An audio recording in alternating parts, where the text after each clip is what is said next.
Tired of the negativity? Looking for a shot of optimism? Well, I have an inspiring story to make you smile right after this.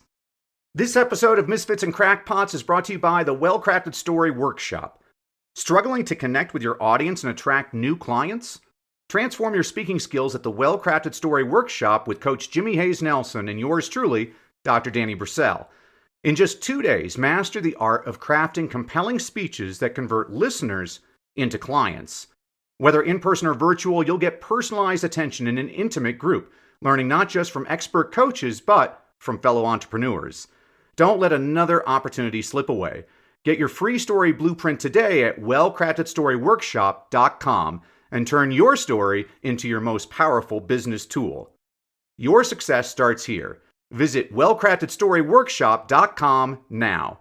You're just a well-crafted story away from 7 figures.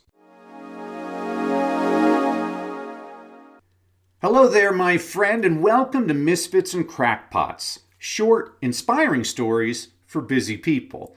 I'm Dr. Danny Brissell. This is a podcast for those interested in extraordinary stories about ordinary people and companies. Consider it your dose of positivity and inspiration for the week.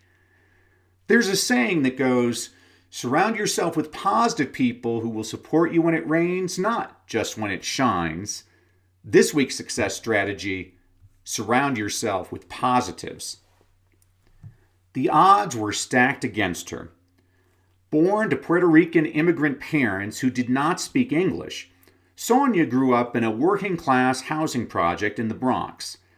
There, she witnessed firsthand the devastating damage drugs, violence, gangs, and crime could inflict on a community. It was a challenging environment for any child, but Sonia's path was made even more difficult by personal struggles that would have broken many others. At the tender age of 7, she was diagnosed with juvenile diabetes, a condition that would require her constant attention and care for the rest of her life. The diagnosis was a harsh blow, but it was only the beginning of the trials she would face in her childhood. Just 2 years later, when Sonia was 9, her father, who had long battled alcoholism, passed away, and her mother was said to be emotionally distant. But Sonia found solace from her troubled home life in the loving arms of her nearby grandmother and the comforting pages of books. Through reading, I escaped the bad parts of my life in the South Bronx, she later reflected, and through books, I got to travel the world and the universe.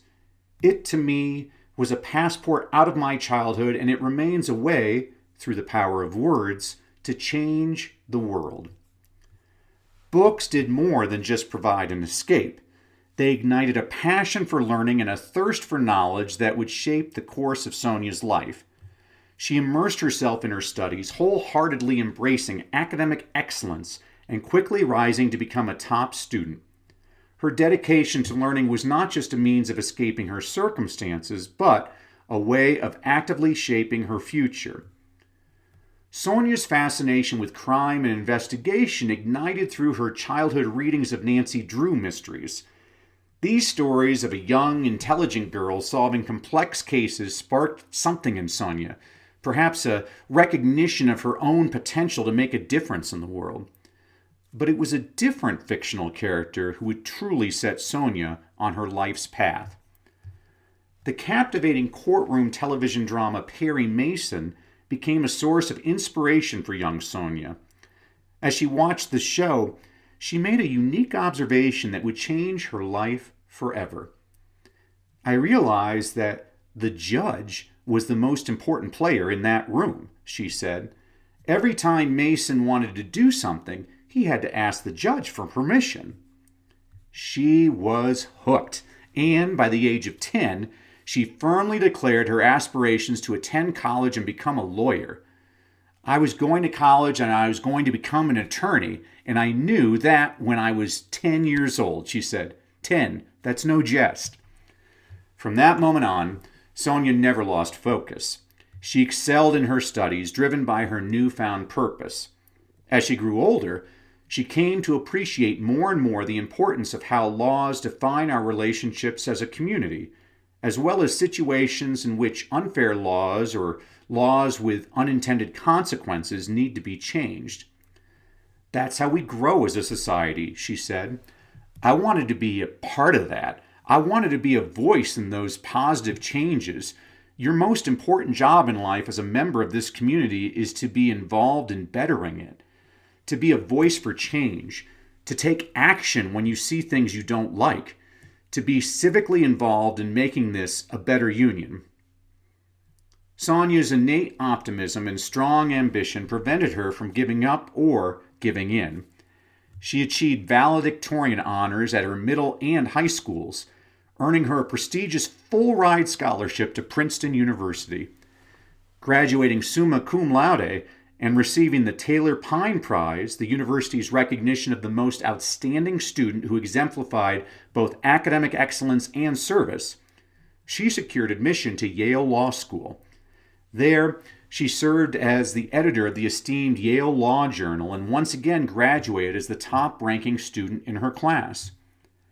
The subsequent year, she successfully passed the New York bar exam, obtaining her certification to practice law in the state of New York. It was the culmination of a dream she had held since childhood, but for Sonia, it was just the beginning.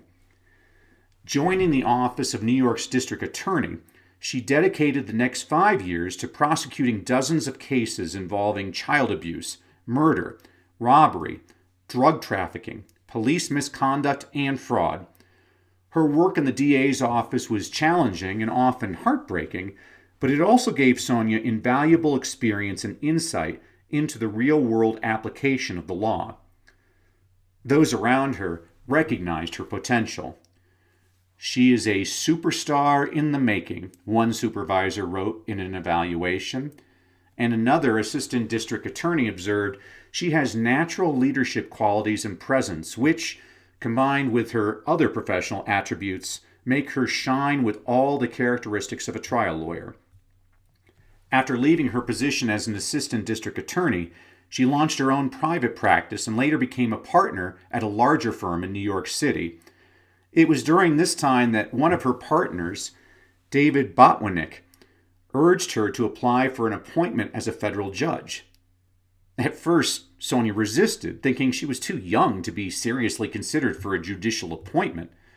But Botwinick persisted, and eventually, Sonia surrendered to his pleas and applied. In 1992, Sonia's application bore fruit in spectacular fashion. With the recommendation of New York U.S. Senator Daniel Patrick Moynihan, the nomination of President George H.W. Bush, and the confirmation of the United States Senate, Sonia fulfilled her childhood dream, becoming a judge for the U.S. District Court for the Southern District of New York. Over the next 5 years, Sonia served with distinction on the district court. She earned fame and accolades for her handling of the 1994-95 Major League Baseball strike, resulting in a resolution between players and owners. Her fair and decisive handling of this high-profile case earned her the nickname the Baseball Judge and caught the attention of President Bill Clinton. Impressed by her work, Clinton nominated Sonia to sit on the Second Circuit Court of Appeals, the highest federal court in New York. This time, however, Sonia's confirmation met with political resistance. But, true to her character, Sonia took it in stride. I'm a firm believer that adversity and failure are things you want to have, she said.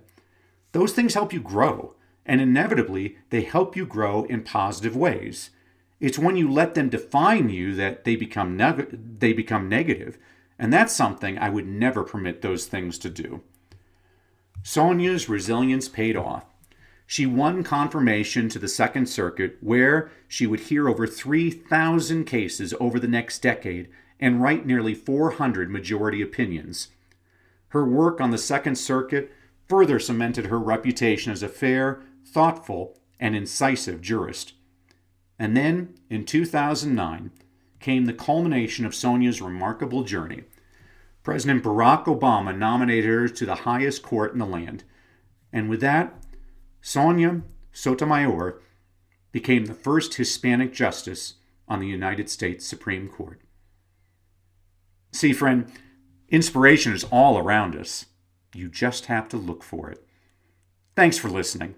Join us next week for another inspiring story about misfits and crackpots.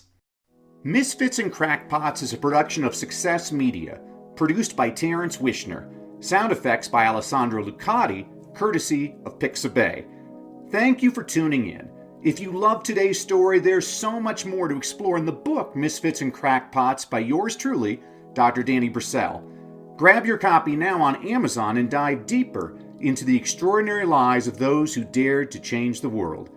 Don't forget to subscribe, leave a review, and share the podcast with fellow misfits who love inspiring stories. See you next time.